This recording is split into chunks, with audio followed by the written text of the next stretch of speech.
दोस्तों, हमारे देश के आदरणीय प्रधानमंत्री जी ने कुछ दिन पहले जब देश के लिए 7 अपीलें की, तो वो एक राष्ट्रव्यापी बहस का मुद्दा है आजकल। वो मुद्दा इसलिए राष्ट्रव्यापी बहस का है कि चर्चा ये की जा रही है कि क्या वास्तव में देश आर्थिक चेतावनी की तरफ बढ़ गया है, संकट आने वाला है, और शायद इसीलिए मोदी जी ने वो घोषणाएं की हैं।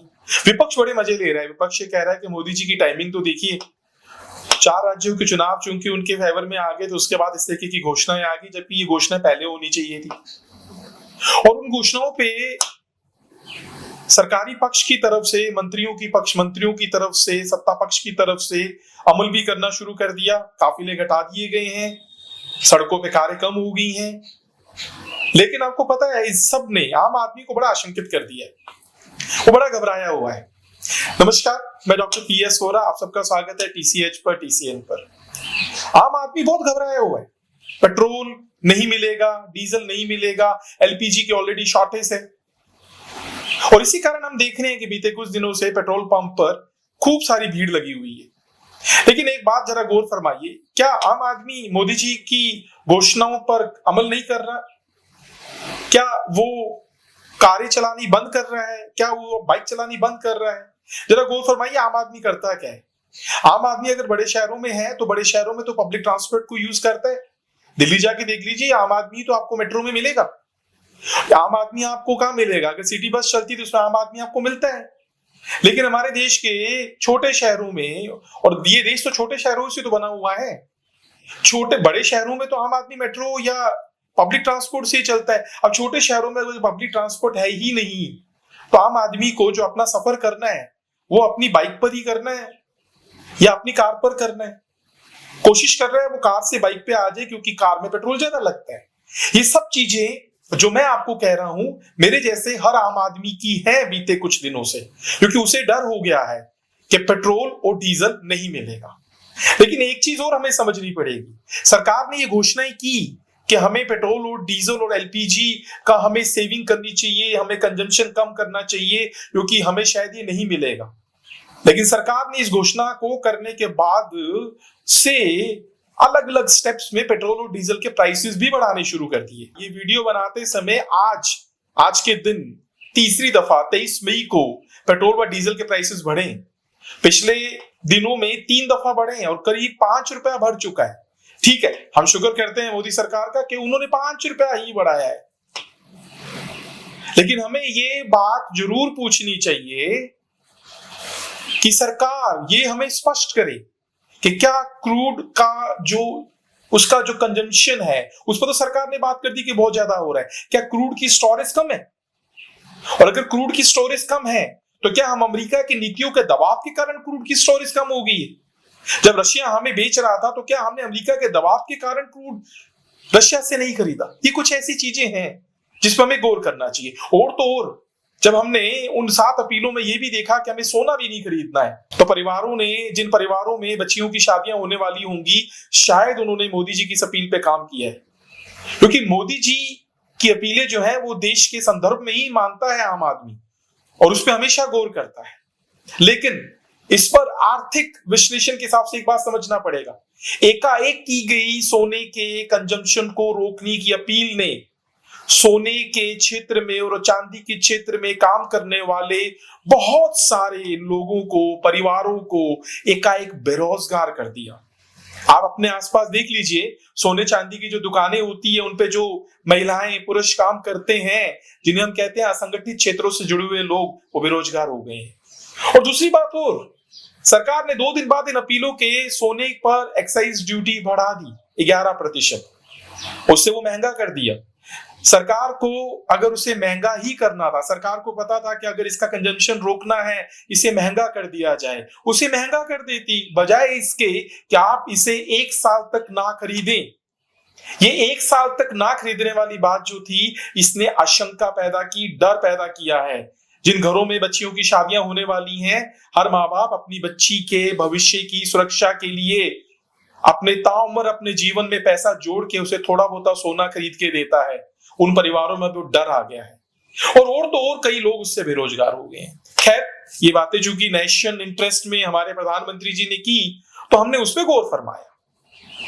लेकिन हमें भी, आम आदमी को भी, जनता को भी, समाज को भी 7 बातें ही हैं जिन पे हमें अपने प्रश्न करने चाहिए। मेरा फिर निवेदन है, ये मत सोचिएगा कि 7 अपील के अगेंस्ट 7 मुद्दों पे बात की जा रही है।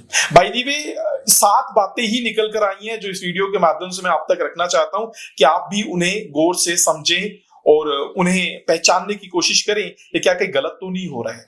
पॉइंट नंबर 1, सरकार जब पता है कि क्रूड का प्राइसेस बढ़ने वाला है तो सरकार, और ये मोदी सरकार जो पिछले 10 सालों से आर्थिक सुधारों में बहुत क्रांतिकारी बदलाव ला रही है, इस मोदी सरकार ने नोटबंदी भी की थी, इस मोदी सरकार ने जीएसटी के रिफॉर्म्स भी किए, इसी मोदी सरकार ने आत्मनिर्भर भारत की बात की, मेक इन इंडिया किया, बहुत सारी चीजें ऐसे आर्थिक सुधार दिए जो 90 के दशक के बाद इसी सरकार ने दिए। पर यही मोदी सरकार पेट्रोल और डीजल को जीएसटी के दायरे में लाने की बात क्यों नहीं कर रही है? हाँ, हम ये समझते हैं कि ये सरकार का निर्णय नहीं हो सकता है, जीएसटी काउंसिल के माध्यम से निर्णय होगा और जीएसटी काउंसिल्स में सारे राज्यों के प्रतिनिधि भी बैठेंगे, वित्त मंत्री भी बैठेंगे।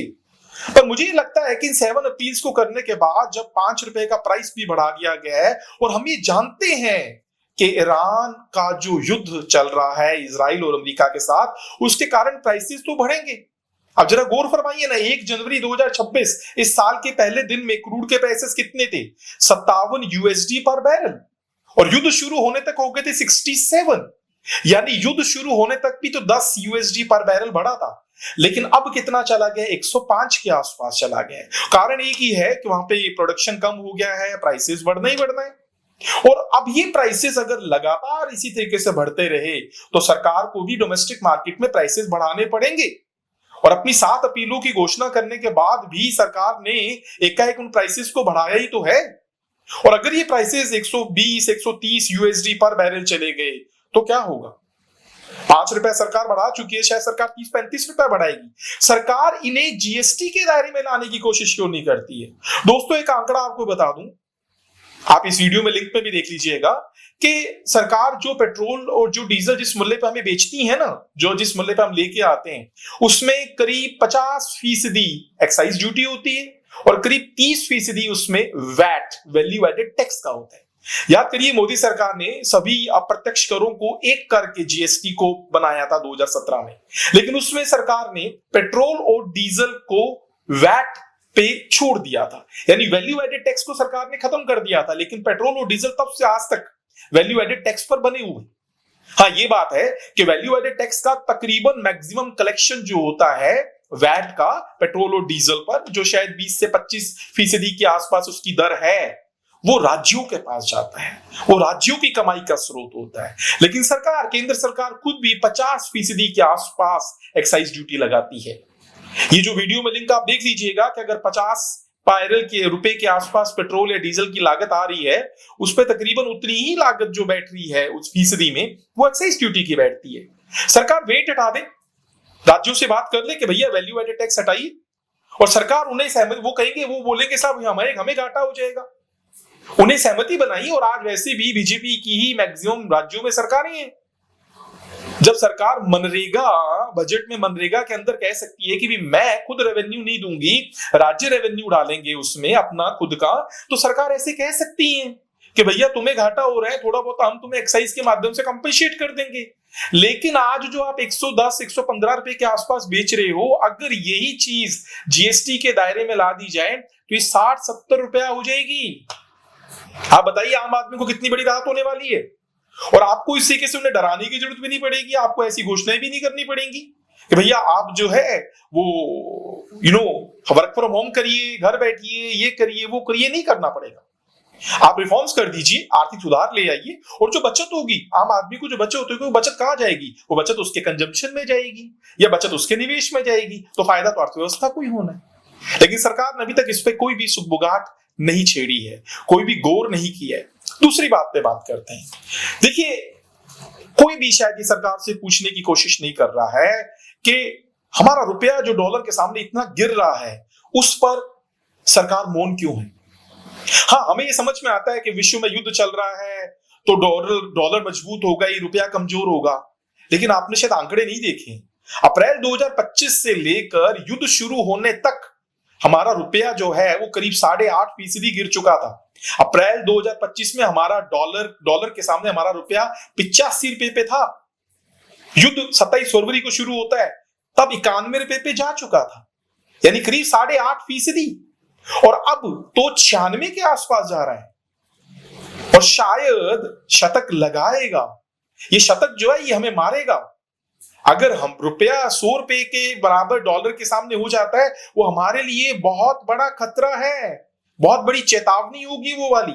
लेकिन हम इस पे प्रश्न तो पूछें कि आज अगर हमें घाटा हो रहा है तो उसके पीछे रुपए का कमजोर होना है, और रुपया कमजोर युद्ध से नहीं हुआ है, युद्ध से पहले से हुआ है। ठीक है, आप उस पर ठीकरा फोड़ने की कोशिश करेंगे कि ट्रंप की टैरिफ की नीतियों के कारण हुआ, लेकिन ट्रंप की टैरिफ की नीतियों को उनसे बचने के लिए आपने जीएसटी कट्स भी तो लगाए थे ना। जीएसटी कट से कुछ तो होना चाहिए था। यानी हमने हमारे रुपए को संभालने की कोशिश बहुत ज्यादा नहीं की, जैसे बीते सरकारों में किया जाता था। रुपए को संभालने के लिए उस तरीके की कोशिश नहीं हुई है। और रुपए को सबसे ज्यादा घेरा सिर्फ यूएस के टैरिफ ने नहीं है, रुपए को घेरा है स्टॉक मार्केट में फॉरेन इन्वेस्टमेंट की सेल ने।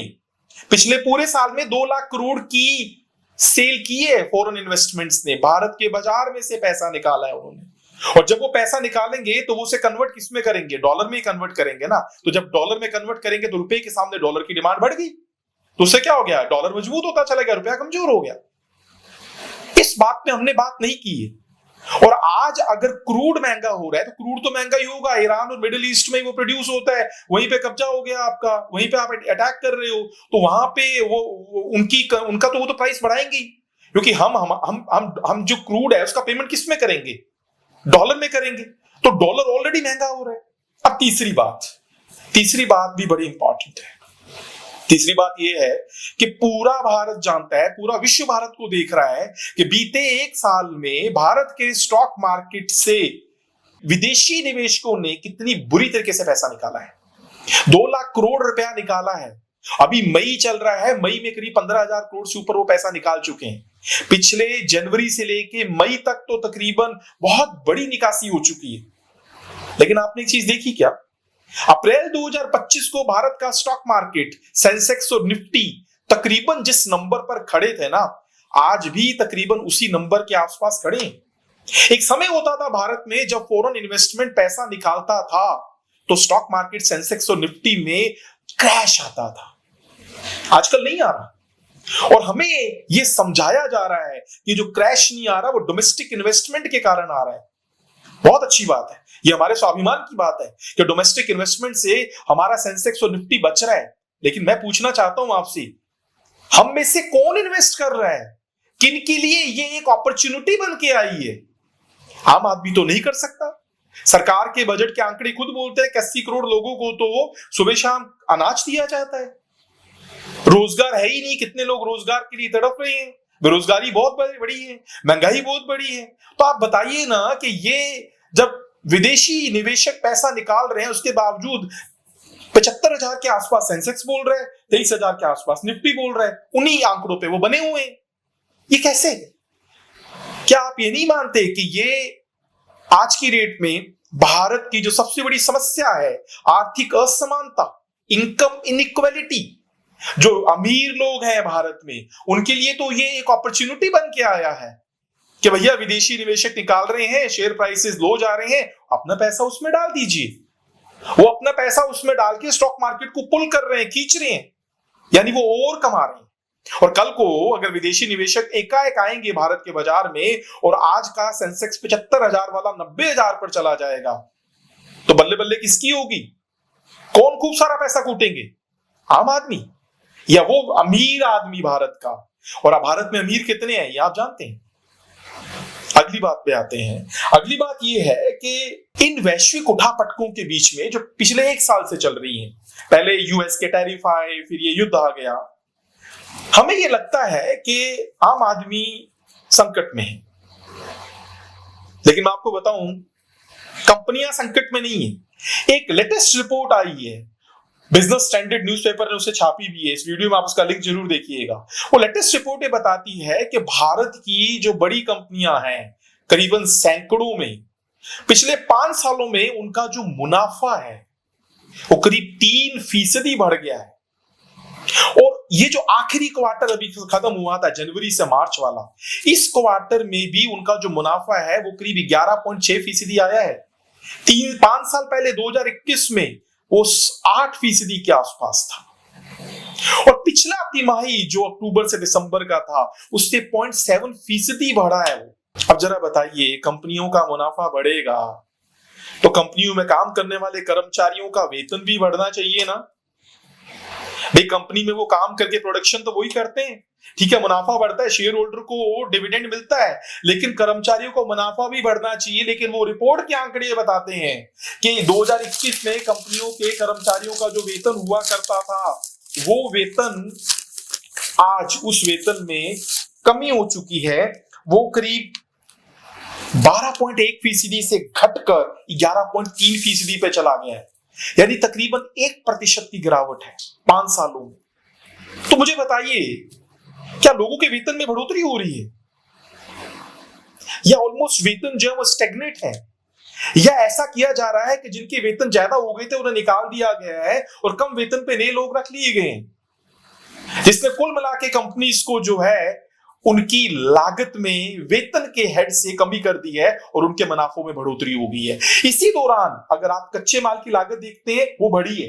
इसी दौरान अगर कंपनियों के ब्याज की लागत और ऋण की लागत देखते हैं वो बढ़ी है, यानी बाकी सारी लागत बढ़ रही है। मार्केटिंग की कॉस्ट भी बढ़ी है, जिसके माध्यम से कंपनीज अपने आप को ब्रांड बनाती हैं, लेकिन कंपनी में काम करने वाले कर्मचारियों का वेतन कम हुआ है। इस पर सरकार क्यों नहीं गौर करती है? और अगर किसी का वेतन कम हो रहा है तो बताइए उसकी आय कम हो रही है, उसके परिवार के खर्चे कैसे चलेंगे? अब एक और बात, सरकार ने जब यूएस ने हम पे टैरिफ लगाए तो सरकार ने बहुत सारे फ्री ट्रेड एग्रीमेंट किए। सरकार ने न्यूजीलैंड के साथ किया, इंग्लैंड के साथ किया, सरकार ने कई कंट्रीज के साथ किए, ऑस्ट्रेलिया के साथ किया। अभी बीते दिनों ही हमारे पीयूष गोयल साहब का एक स्टेटमेंट वायरल हो रहा है। वो भारत की इंडस्ट्री को एड्रेस करते हुए कह रहे हैं कि हम तो एफटीए कर रहे हैं लेकिन तुम लोग आयात कर रहे हो। यानी एफटीए के माध्यम से छवि ऐसी बनाई जाती है कि भारत के उन देशों के साथ एग्रीमेंट हो गए और अब तो भारत का ये हो जाएगा और वो हो जाएगा।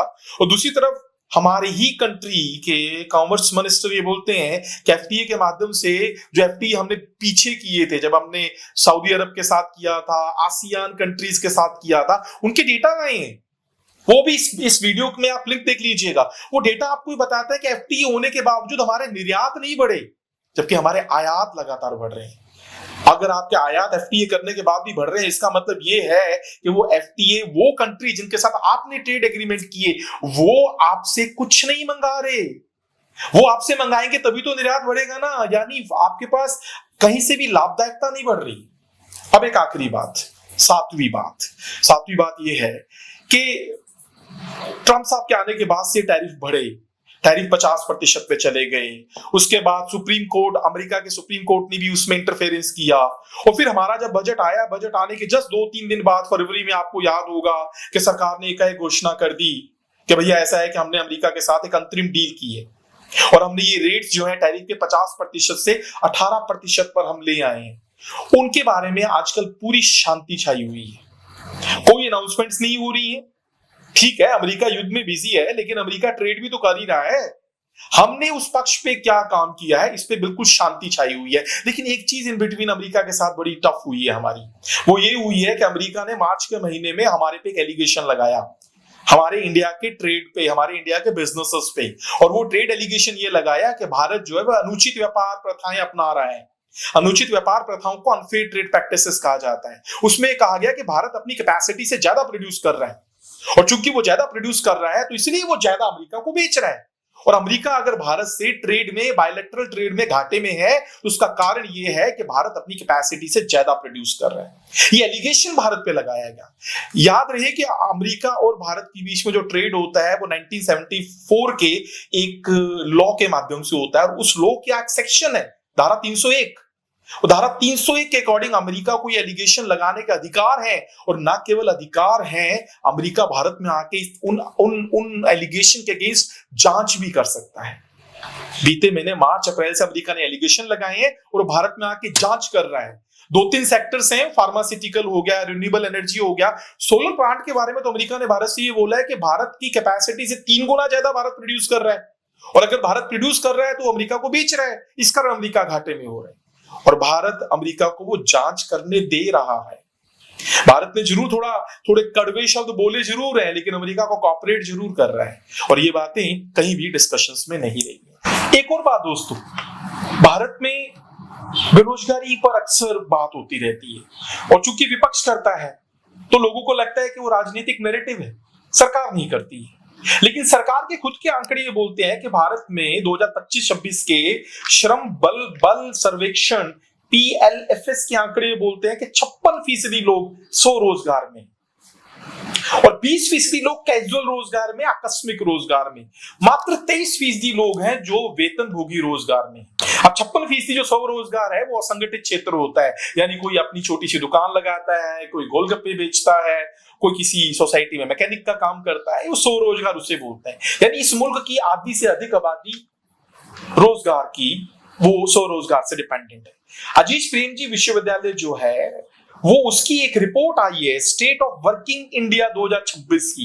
वो रिपोर्ट ये कहती है कि 15 से 25 वर्ष की आयु के जो इंडिया में पढ़े लिखे युवा हैं उसका 40% बेरोजगार है। 15 से 25%, यानी आपके घर के बच्चे, आपके समाज के बच्चे जो पढ़ रहे हैं, डिग्रियां ले रहे हैं, वो बेरोजगार हैं। वो उस यूनिवर्सिटी की रिसर्च ये भी कहती है कि 25 से 29 वर्ष के अंतर्गत पढ़े लिखे लोगों में 20% लोग आज की डेट पे बेरोजगार हैं। ये 2026 की रिपोर्ट है।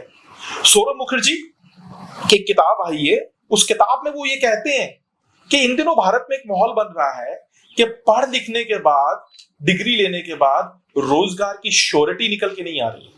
ये भी एक मुख्य बात है जिस पर जनता को समझना चाहिए और सरकार से बात करने की कोशिश करनी चाहिए। खैर, 7 अपील मोदी जी ने की, हम उनको सहयोग करेंगे, हम उनके साथ खड़े हैं और इसी वीडियो के माध्यम से कुछ ऐसी बातें मैंने जनता को बताने की कोशिश की हैं कि वो भी समझने की कोशिश करें। शुक्रिया, थैंक यू वेरी मच।